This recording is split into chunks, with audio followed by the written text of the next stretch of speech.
y bienvenidos al cuarto webinar de Predictability.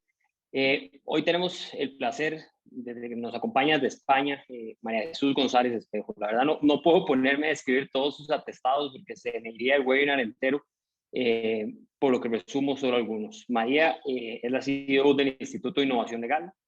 Es conferencista internacional especializada en temas de Legal Tech y fue rankeada como una de las 5 mujeres especialistas en Legal Tech por el International Legal Technology Association. Bienvenida, María Jesús, y muchísimas gracias por estar con nosotros el día de hoy. Muchísimas gracias a vosotros por contar conmigo para charlar esta tarde sobre transformación digital. Bueno, y es que, María Jesús, en los últimos meses en Predictability nos hemos dedicado a monitorear un poco qué está pasando en el mercado de Legal Tech.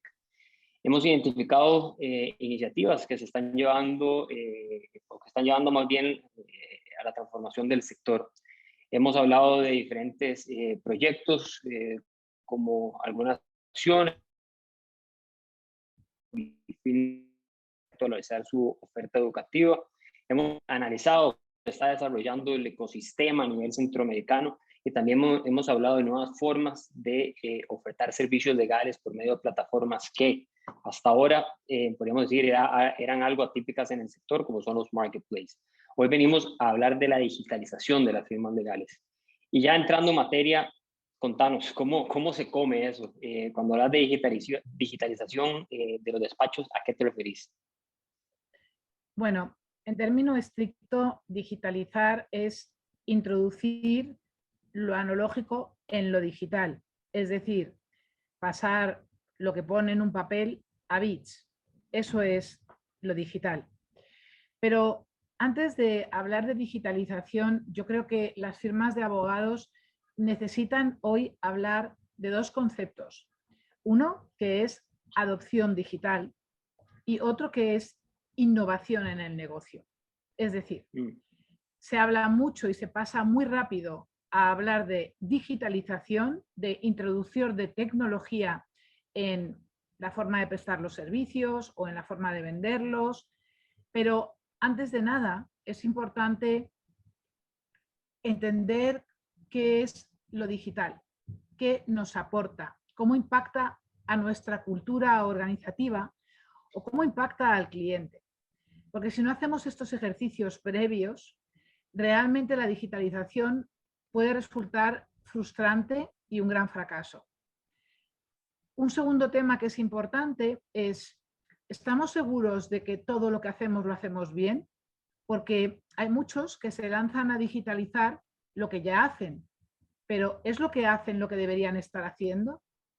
¿Es el negocio que ofrecen, el tipo de negocio que tiene futuro? ¿Es los procesos que utilizan son los procesos adecuados?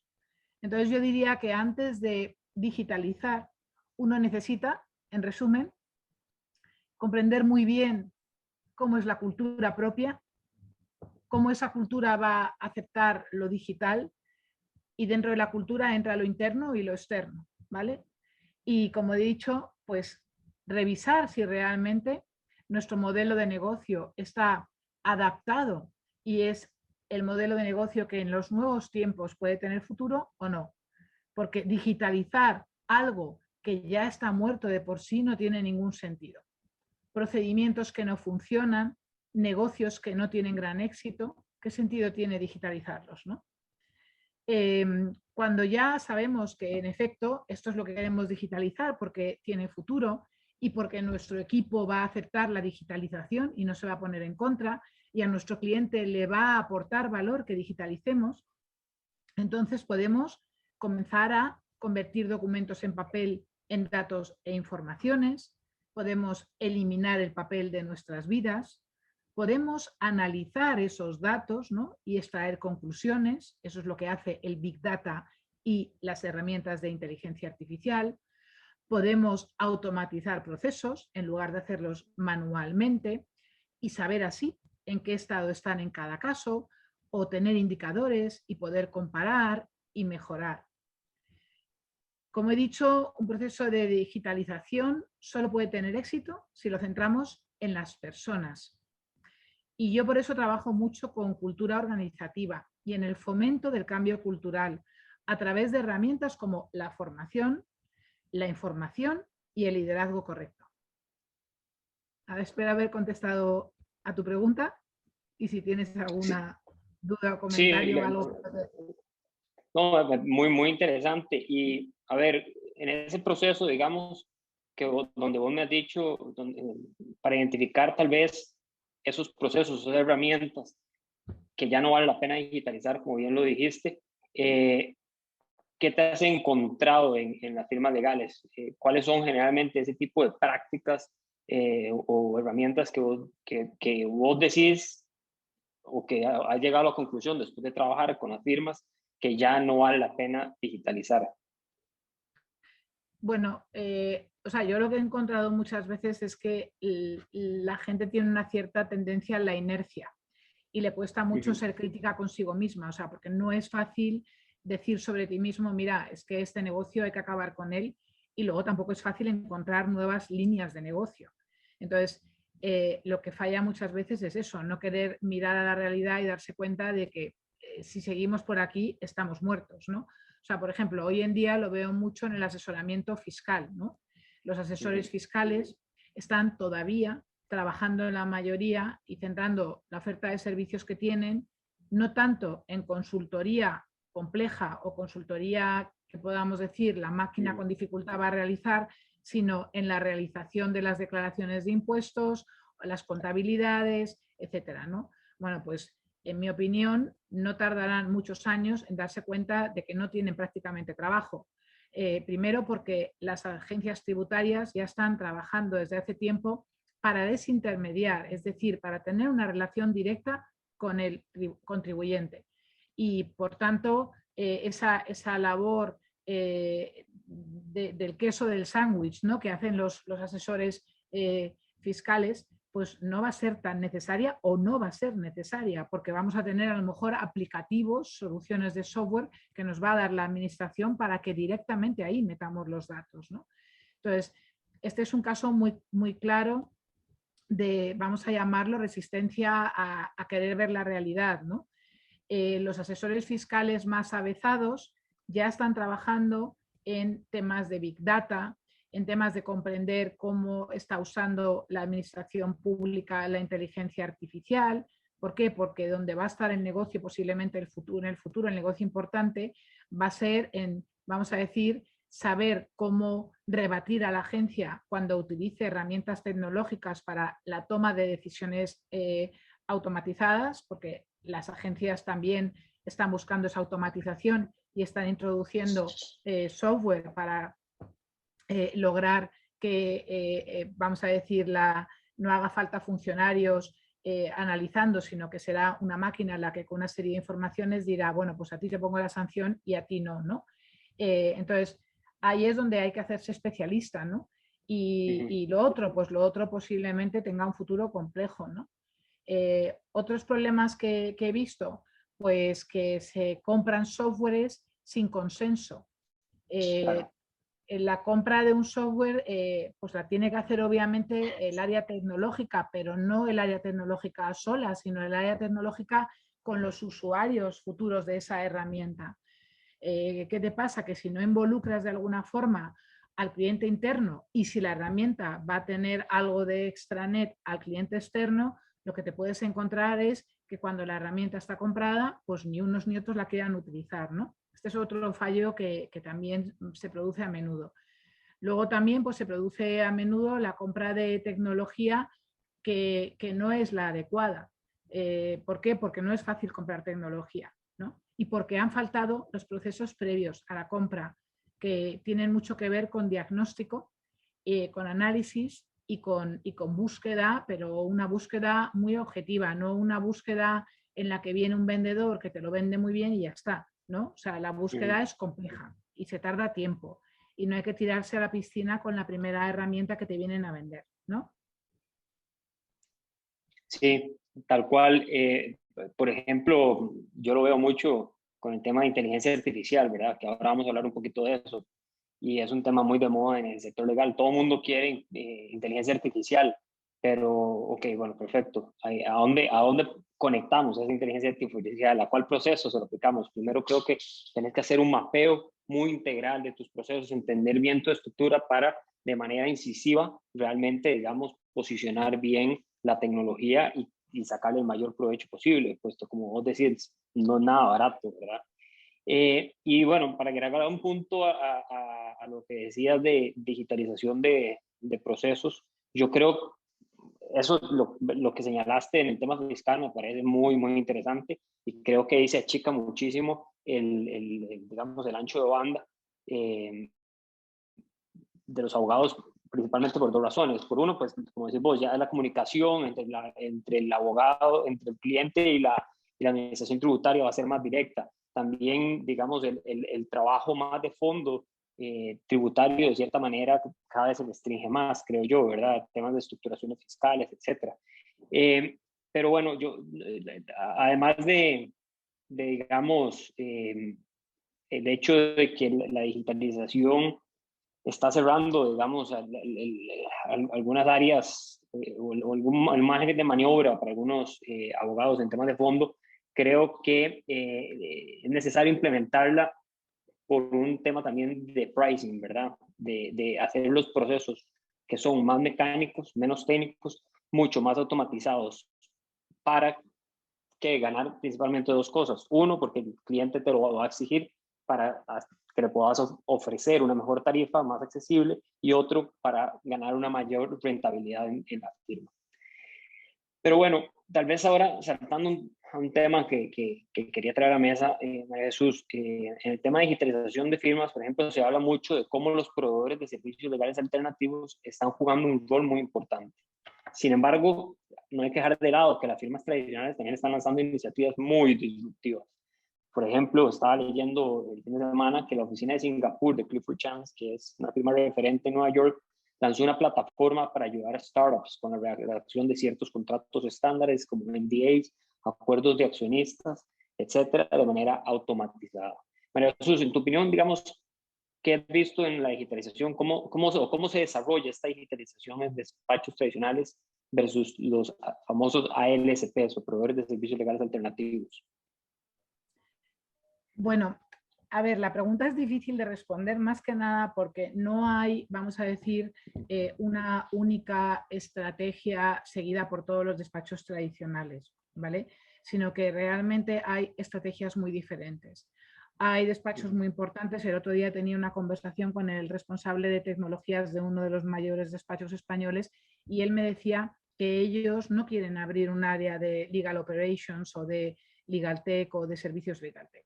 ¿Por qué? Porque su estrategia, la que han decidido los socios, ya hace 2 años la decidieron, es la de nosotros vamos a dedicarnos al derecho y al derecho en materias complejas. Bueno, esta es una estrategia muy respetable y no tiene por qué ser mala, ¿no? No sabemos cuál va a ser la buena estrategia, porque nunca se sabe previamente, el futuro es incierto, ¿no? Volátil, ya lo sabemos, cambiante y complejo. Entonces, yo no tengo la bola de cristal y creo que, ¿por qué no? Puede ser una buena estrategia. Yo, si fuera la socia directora de un despacho grande, creo que tendría un área de legal operations. Yo, ¿vale? Pero entiendo que la buena estrategia puede ser esa otra. Entonces, hay otros despachos que en efecto sí que están abriendo ese tipo de departamentos. Yo llevo ya dedicada a esto desde el año 2013 porque fui muy pionera. En España creo que fui, si no la primera, por la segunda, no sé quién más habría, pero desde luego sé que empecé a trabajar en esto antes que prácticamente nadie. Y sí te puedo decir que he estado muy sola en el camino, que me he sentido muy rara en muchas ocasiones. La gente no entendía lo que yo hacía y pensaban que, pues eso, me había dado un golpe en la cabeza, como digo yo. Pero yo vi muy claro en el año 2013 que la tecnología no era solo redes sociales y páginas web, sino que la tecnología iba a transformar, como ya se está viendo, todo.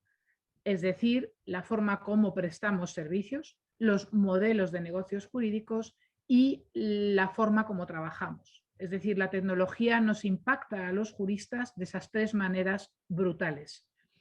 Por tanto, lo de la competencia digital es sí o sí, es decir, muy bien, tú puedes ser el despacho X muy grande y decidir que no quieres ofrecer esos servicios de legal operations o de legal tech o como lo quieras llamar, pero lo que es innegable es que cualquier firma hoy en día sí debe tener en el ADN de sus abogados metida la competencia digital. ¿Qué significa eso? Significa que los abogados deben ser capaces de trabajar con las mejores herramientas, porque son las que debe coger el despacho.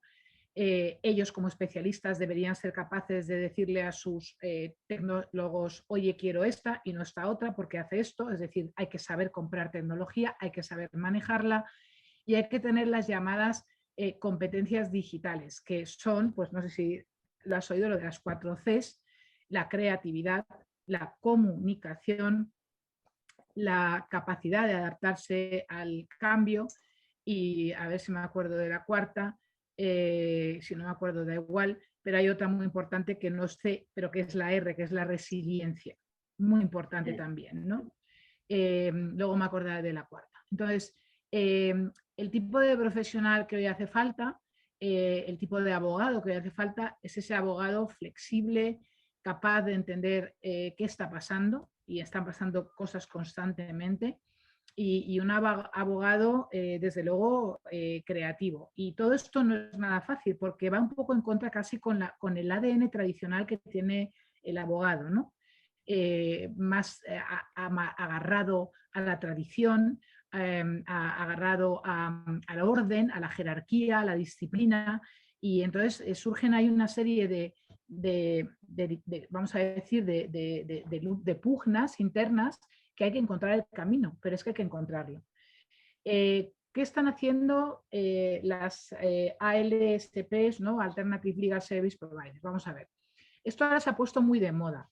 En España se le llaman gestorías de toda la vida. No sé cómo se le llamaban en Costa Rica, pero nosotros siempre hemos tenido en España unas empresas que lo que hacían era dar servicios a los despachos o a las asesorías internas de empresa y que hacían un servicio que podíamos llamar de menos valor añadido en el sentido de que era más servicio pues más commodity, de menos complejidad jurídica, pero que ya lo hacían como pues constituirte sociedades o buscarte los números de identidad fiscal, de identificación fiscal en Hacienda o ese tipo de trabajos, ¿no? O sea que toda la vida aquí hemos tenido gestorías. Ahora han llegado los ingleses, Chambers y tal, y entonces nos hablan de las ALSP y entonces parece todo súper complicado, no se entiende nada bien qué es lo que hacen, porque realmente bajo esta denominación lo que hay es una amalgama de cosas que hay. Yo algunas las veo y digo, pero si esto es un despacho de toda la vida de Dios, ¿no? Como decimos aquí, o sea,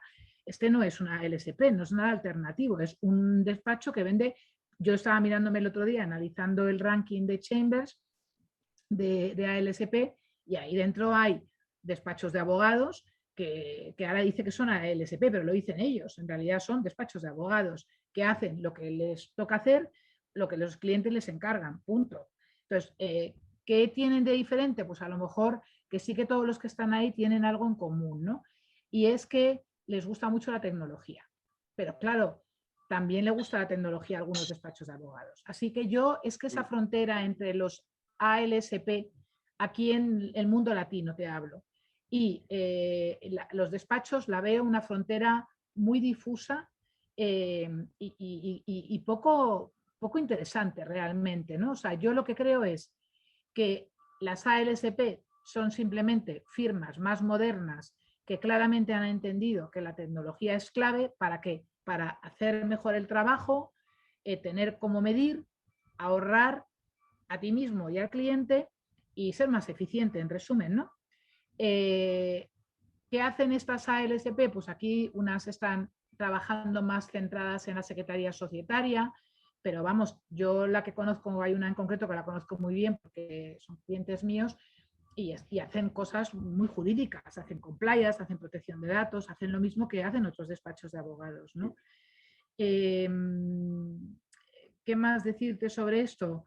Pues eso, que en el ADN lo que veo es que sí que ellas intentan trabajar mucho un tema que es el ahorro de costes para el cliente, es decir, yo te trabajo volumen, tú dame volumen, que yo como tú me das volumen y yo tengo tecnología, te lo voy a poder vender a un precio más barato y más eficientemente te voy a dar el servicio, porque como la tecnología la tengo ahí, pues me va a permitir equivocarme menos, que tenga trazabilidad todo, que tú puedas acceder y a tus dosieres y a tu información.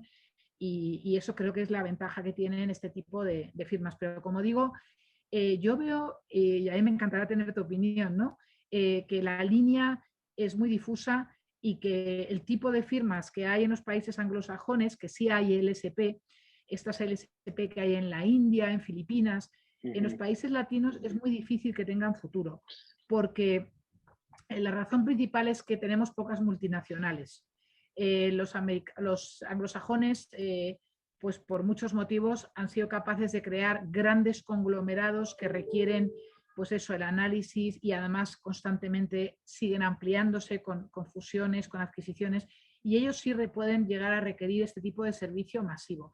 En los países latinos, salvo los bancos, con sus reclamaciones de impagados o sus hipotecas no pagadas y 4 cosas más, es bastante difícil que surjan negocios que den lugar a la necesidad de contratar una empresa que te dé este servicio. Esta es un poco mi visión sobre esto. No sé si te he contestado todo, si tú piensas como yo. Me la contestaste. Tal vez no concuerdo en todo, concuerdo en que hay una línea muy difusa entre ambos, pero también creo que es un mercado muy novedoso. Creo que esa línea o esa brecha se va a ir dividiendo.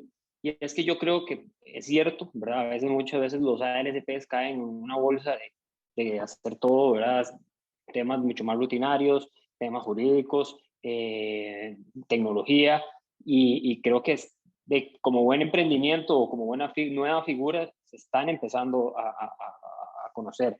Yo creo que el enfoque que se le tiene que dar a estas, ¿cómo es que se llama? ALSPs, va más por un tema de precio, ¿verdad? Por tener las firmas tradicionales que te pueden ofrecer un servicio muy técnico, muy especializado, ser un powerhouse literalmente en los temas más complejos, y todo el día a día, que es, digamos, algo muy importante para mantener la operación, digamos, de la compañía, como decimos en Costa Rica, como un reloj suizo caminando. A ese acompañamiento te lo pueden dar las ALSPs por un costo fijo o con estructuras de precio mucho más accesibles. Entonces yo creo que ahí está el valor agregado. Y si a eso sí le enchuflas la tecnología de manera muy eficiente, haciendo un buen análisis de tus procesos, vas a tener los beneficios que señalamos antes, ¿verdad? Para los clientes, un mejor precio, con una, digamos, experiencia de usuario mucho más satisfactoria, y por otro lado, para la firma, una mayor rentabilidad. Pero bueno, en este tema de la digitalización, María Jesús, yo creo que definitivamente trae beneficios, pero claramente trae muchísimos riesgos, ¿verdad? Por ejemplo, hemos visto cómo en las últimas semanas algunos casos de ciberataques, ¿verdad? Como no sé si has visto el caso de JBS Foods, que es uno de las procesadoras de carne más grandes de Estados Unidos, que acaba de pagar ¿cómo es que se llama? Un rescate de más o menos $5 millones. También está el caso de Colonial Pipelines, que también sufrió otro ataque y tuvo que pagar otro rescate de $14 millones, ¿verdad? Porque le paralizaron básicamente todos los oleoductos, o una parte importante de los oleoductos en Estados Unidos. Entonces, vamos a ver, al digitalizar tus procesos te ves más expuestos, y yo creo que las firmas legales, por el tipo de servicio que le dan a sus clientes, son un target muy, muy atractivo para ese tipo de grupos. ¿Qué has visto tal vez en este mundo de la digitalización de firmas, de acciones que estén tomando los despachos para defenderse en este sentido? Pues sí, Bernardo, en efecto, o sea, el riesgo de ciberseguridad existe, pero el riesgo de ciberseguridad va a existir siempre. O sea, es imposible, esto cualquier experto de ciberseguridad te lo dice, no se puede evitar. Está ahí y da igual las medidas que pongas, porque siempre va a haber un hacker más listo que tú o alguien más malo que tú, que va a haber un camino, ¿vale? Entonces, esto es lo primero que yo creo que tenemos que ser conscientes. Lo importante es ser consciente de que hay un riesgo y poner medidas. Para empezar, a lo mejor un seguro, porque claramente si algo no puedo evitarlo y siempre corro un riesgo, pues a lo mejor es importante protegerme. Como bien sabes, seguro que lo sabes, la mayor parte de los problemas de ciberseguridad los producen empleados, que eso es algo que mucha gente no conoce, pero el riesgo de la ciberseguridad podemos tender a pensar que viene del hacker con el gorrito, ¿no? Metido ahí en su zulo, pero no, viene de nuestros empleados, ¿no? Nuestros empleados, a veces con mala intención, empleados que son sobornados o que quieren hacer un dinero extra y que venden datos. Muchos de los casos más importantes que hemos conocido son el resultado de eso, ¿no? De ambición. Entonces, ¿podemos evitar que un empleado no sea desleal? Pues seguramente podemos hacer cosas para ello, ¿no? Entonces yo diría que si una firma de abogados quiere pues, proteger su seguridad, ¿no? Yo diría que primero a quién seleccionas y cómo contratas, ¿no? ¿Quién trabaja en tu firma? ¿Sabes quién está ahí o no tienes cuidado cuando metes a la gente a trabajar y le dejas que entre en tu organización y toque todo, ¿no? Entonces, un segundo tema muy importante es el acceso a la información, sobre todo a esa información que debe ser confidencial. Entonces ahí la tecnología pues ayuda muchísimo porque ya la mayoría, vamos, yo no sé si hay alguna herramienta que no lo haga, pero yo las herramientas que conozco claramente te permiten poner niveles de todo tipo de acceso, niveles de gente que no accede, de gente que accede a unas cosas, de gente que accede a más, por supuesto trazabilidad, quién ha accedido, a qué hora ha accedido, cómo ha accedido, qué ha hecho cuando ha accedido. Entonces, obviamente la tecnología nos va a ayudar, ¿no? Por otro lado, la formación, porque muchas veces, a veces tienes empleados desleales porque están rencorosos o no les caes bien porque, pues, por cualquier motivo, pero a veces hay gente que es que no tiene la formación básica, ¿no? en seguridad. Entonces, ahí cuando uno implanta herramientas hay que formar a la gente y hay que formarla bien, ¿no? O sea, la digitalización no es solo comprar la herramienta, es comprar la herramienta, hacer que la gente entienda cómo funciona la herramienta, formarles en seguridad de la herramienta, etcétera, ¿no? Y en resumen, pues se trata de crear una gobernanza de la ciberseguridad en el despacho, ¿no? Y creo que son las medidas que yo adoptaría, ¿no? Sí, yo creo que con eso te he contestado más o menos a la pregunta. Muchas gracias. Sí, definitivamente. Y tal vez hablando un poco más de las tecnologías, España es un referente, yo creo, en temas de Legal Tech. Hay movimiento fuertísimo en diferentes tecnologías. Vemos desde todo, las firmas tradicionales, las ALSP desarrollándose, vemos firmas de Legal Tech, vemos firmas hablando de Legal Operations.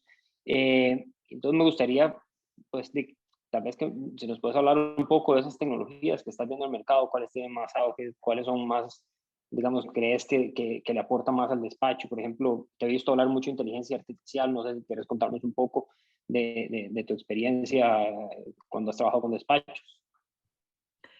Bien, pues a ver, yo te diría que a la hora de analizar la tecnología, lo primero es cuál es la tecnología que necesito para mi organización, ¿no? Obviamente no todas las organizaciones requieren lo mismo, va a depender del tipo de clientes que tengan, va a depender del tipo de abogados o el tipo de práctica que ejerzan, ¿no? No es lo mismo una firma que hace M&A que una firma que hace derecho fiscal o una que hace laboral, ¿no? Entonces, dentro de la Legal Tech no se habla mucho de esto, ¿no? De la Legal Tech por especialidades del derecho, pero creo que es bastante necesario comenzar a hablar de la Legal Tech por especialidades. Nosotros lo hemos hecho, de hecho publicamos una guía primera que era sobre Legal Tech para fiscalistas y ahora tenemos que sacar la segunda, que la tenemos acabada, pero no he podido finalizarla, o sea, rematarla porque está hecha, que es Legal Tech para protección de datos. Entonces, yo ahí diría que en función de las especialidades, pues hay que coger una u otra. ¿Cuál es la que no debe faltar? Pues para mí, la LegalTech de, vamos a llamarlo el ERP, ¿no? Que es ese software que te permite profesionalizar la gestión del despacho. ¿Qué es la gestión del despacho? Pues lo básico, hacer ofertas, que te las aprueben, facturar, saber si estás ganando o perdiendo dinero, saber qué abogados trabajan sus horas y cuánto facturan, y si pierdes dinero con ese abogado lo ganas, es decir, qué cliente te paga, cuál no te paga, cuánto tiempo pasa desde que te debería haber pagado y te paga. Bueno, pues toda lo que es la gestión básica, ¿no? Una segunda familia de herramientas que no puede faltar es la de automatización de documentos y procesos, ¿no? Yo creo que hoy trabajar con documentos que se mandan y se hacen cambios, un control de cambios y tal, ya está absolutamente superado. Entonces, la automatización, sobre todo de textos que son estándar, pongamos por ejemplo la hoja de encargo, ¿no? Pues es que a mí me parece que no tiene ningún sentido estar haciendo eso cada vez a mano porque te vas a equivocar, vas a salir tarde, etcétera, ¿no? Entonces es una segunda herramienta que yo creo que es necesaria, ¿no? Una tercera herramienta es la gestión documental, tiene que ver con la anterior, pero a veces son herramientas distintas. La gestión documental y del conocimiento, ¿no? O sea, yo creo que es una familia de herramientas que también hay que tener, ¿no? Porque compartir el conocimiento para reaprovecharlo, para tener criterios consistentes, etcétera, pues también es importantísimo, ¿no? Ya llevamos 3 familias. Bueno, luego ya te puedes meter en, dependiendo de lo que hagas, pues obviamente una herramienta de análisis de documentos para identificar patrones, o sea, lo que es la inteligencia artificial, pues puede venir muy bien. Si, por ejemplo, te dedicas a hacer due diligence o al análisis de contratos, etcétera, pues yo creo que esas herramientas también son herramientas ya que están muy maduras y que también puede funcionar.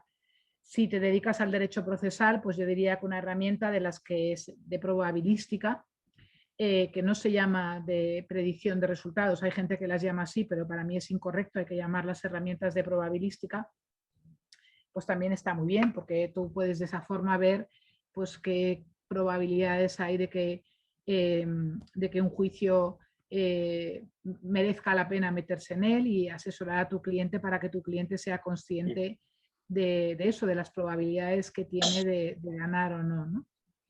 Y bueno, creo que más o menos te he dado un repaso así a las herramientas. Respecto a la inteligencia artificial, pues para mí hoy en día el abogado debe de comprender que está empezando una nueva área del derecho, que es esta de la IA, ¿no? Que es un área que puede llegar a ser tan importante como lo es hoy la protección de datos, ¿no? Por el ritmo de crecimiento de esta familia tecnológica. Europa está marcando ahí el camino y se está posicionando como líder en materia regulatoria de la inteligencia artificial, y yo creo que es interesante para aquellos que sean personas curiosas y que les guste la tecnología, pues el conocer cómo es ese marco legal, porque aquellos que más sepan de esto, pues posiblemente en el futuro puedan vivir cómodamente de un área además muy interesante, ¿no? Por otra parte, dentro de lo que es la LegalTech de IA, la verdad es que la oferta crece cada mes, y estar al día es complicado porque surgen herramientas en todos los países del mundo.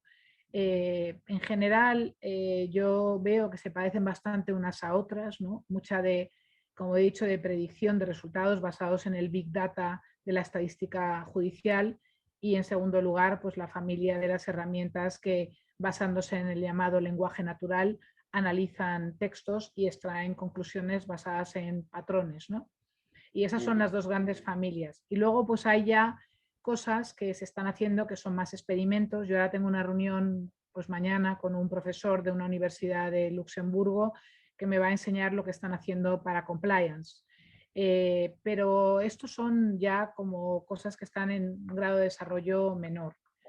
Y luego, pues en el ámbito de la inteligencia artificial, también desde el punto de vista, vamos a decir, judicial, están pasando cosas muy interesantes, porque ya empieza a haber un cuerpo de jurisprudencia, pues no voy a decir sólido, porque no sé hasta cuándo un cuerpo de jurisprudencia es sólido, pero sí empieza ya a haber casos en casi todos los países, unas veces relacionados con la utilización de herramientas en el ámbito empresarial o en el ámbito laboral, ¿no? Herramientas que discriminan en la selección o herramientas que discriminan en la asignación de clientes. Por ejemplo, recientemente hemos tenido aquí nosotros en España 2 casos muy interesantes que ya marcan tendencia. Uno sobre la utilización por parte de la cadena de supermercados Mercadona, que es pues, seguramente la más importante de España. Yo no conozco los datos de ese sector, pero casi seguro.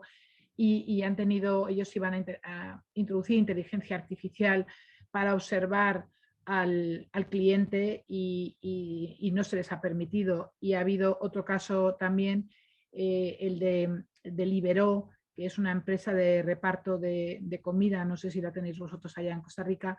Y No, también... Mercadona sí, Libero, o sea, Mercadona tenemos oficinas, Libero no.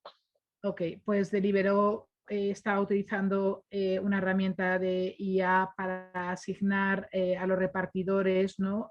Los encargos de entregas y la herramienta usaba una serie de criterios para la asignación y uno de ellos era, pues, por ejemplo, que si un trabajador pues, había participado en algún tipo de protesta laboral, pues ya perdía puntos, etcétera. Bueno, el caso es que se ha considerado que esa herramienta era, vamos a decir, tenía sesgo discriminatorio contra aquellos trabajadores que de alguna forma protestaban y eso iba contra el derecho sindical, ¿no? El derecho que la Constitución protege de protestar contra tu empresa. Entonces, te podía dar más ejemplos, porque ha habido ejemplos en Italia también, en Holanda, pero lo que quiero simplemente demostrar es que es un campo bien bonito, un campo donde se tratan muchos temas relacionados con los derechos fundamentales, pero también con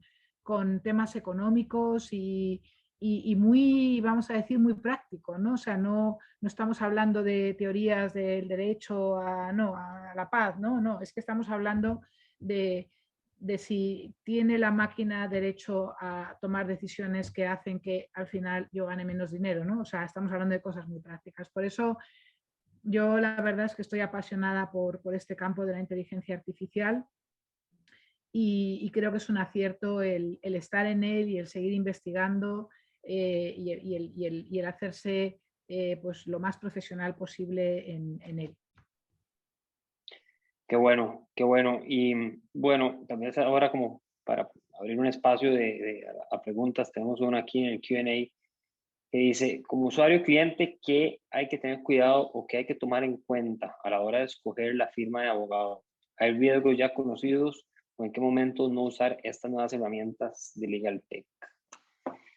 ¿Querés adentrarte con esa respuesta?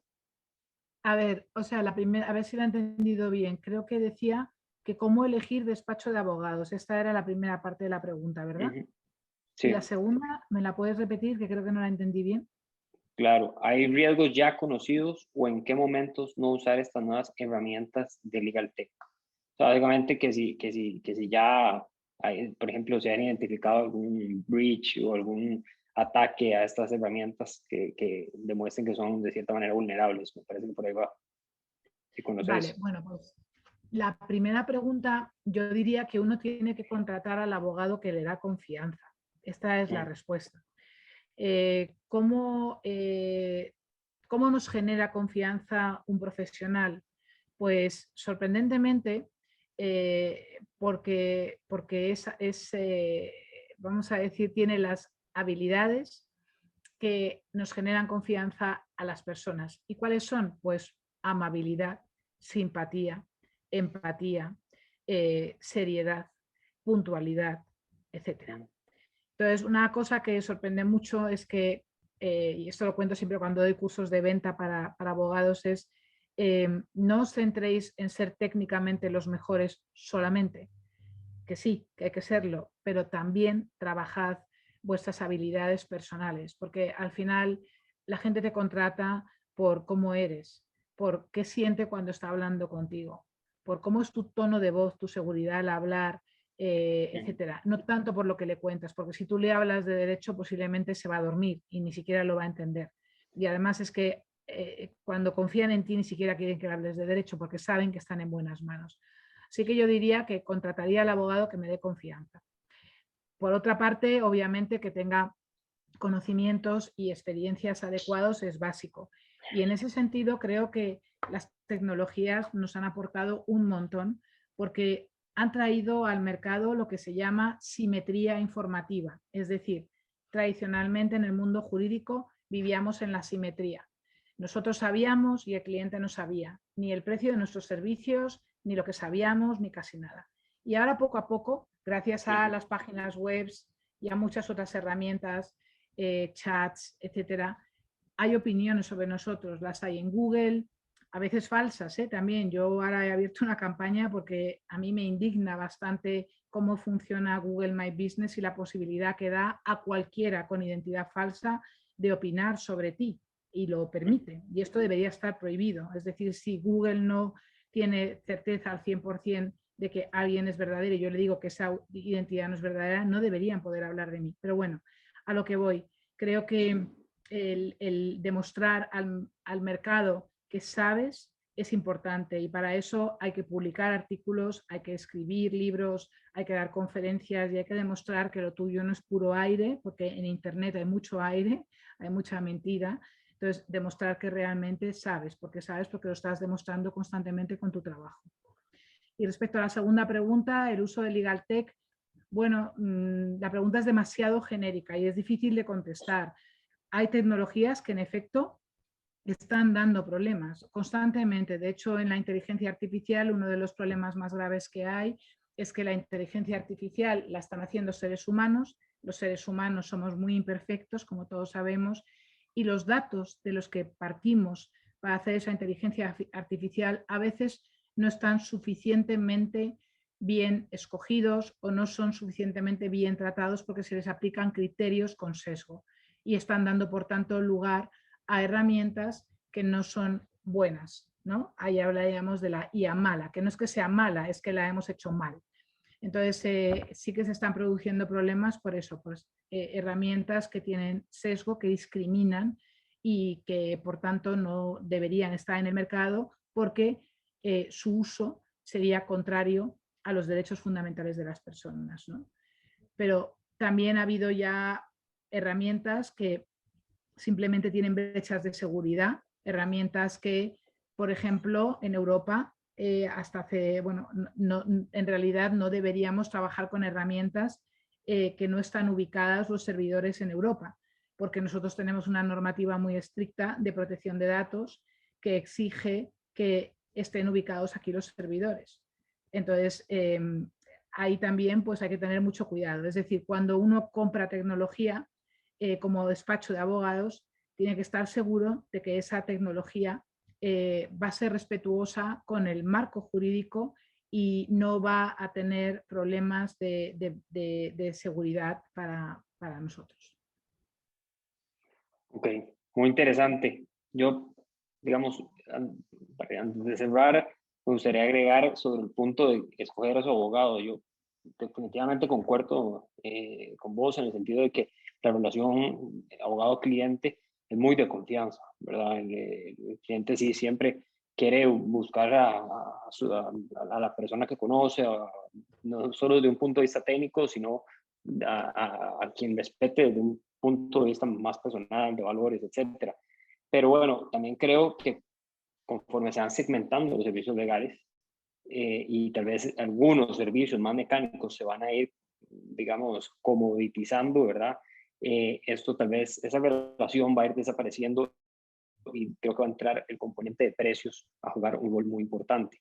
Entonces, todos los trabajos de mucho, digamos, muy técnicos, de mucho valor agregado, lo que en inglés tal vez se conoce como rocket science, definitivamente se regirán mucho más por un tema de quién es el mejor y, ¿verdad? Y un tema de confianza. Pero yo creo que también todos los trabajos mecánicos que cada vez van a ser más por el tema de digitalización, también van a ser muy, muy susceptibles a temas de precio. Y bueno, No sé si tenés que agregar algo más. Eso no puedo parar de agradecerte, ¿verdad? Es un placer tenerte. Y yo te sigo hace rato en muchísimos, digamos, eventos, webinars, podcasts, y me parece muy interesante todo lo que has venido haciendo. Así que de verdad te agradezco muchísimo el tiempo por estar aquí hoy y por compartir tanto conocimiento con Predictability. Bueno, tú sabes ya que, porque el otro día comentando para preparar este webinar, ya te conté cómo quiero yo vuestro país. A mí Costa Rica me parece un lugar maravilloso donde tengo extraordinarios amigos y donde espero volver pronto. Así que feliz de haber pasado este rato con vosotros y cuando quieras repetimos. Muchas gracias, Bernardo. Buenísimo, aquí te recibimos con los brazos abiertos. Buen día y buen día a todos. Gracias.